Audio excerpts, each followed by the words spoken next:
With K, I don't recognize this ratio, but that could be because I don't memorize secant values. So on this one, I would recommend doing the reciprocal trig function, which means it would need to have the reciprocal ratio.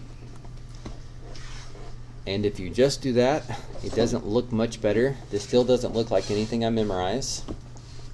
But sketching a triangle doesn't help here.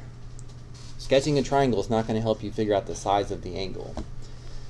The reason why you don't recognize this yet is because it's not rationalized. And that's why it's rationalizing, honestly, is not a big deal in calculus. More times than not, we don't rationalize in calculus.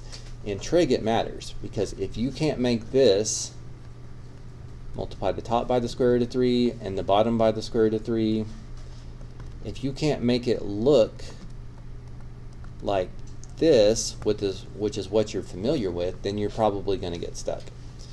So after rationalizing, now it looks familiar. This wants to know what angle has a cosine of negative square root of 3 over 2 within the range of inverse cosine. So go one trip around the unit circle, label everywhere where cosine is negative square root of 3 over 2. Draw in the range for inverse cosine so that you can see where your answer comes from and does not come from.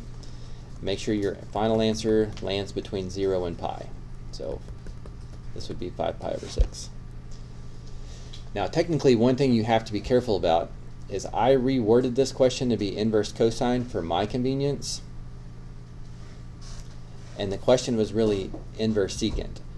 But inverse secant basically has the same range, very close. As long as it wasn't pi over 2, then 5 pi over 6 exists for him as well, so that's not a problem. If I had changed inverse cotangent question into an inverse tangent question, I would need to make sure my final answer was in the right quadrant, because I would be looking in quadrants 1 and 4, but my answer should be in 1 or 2.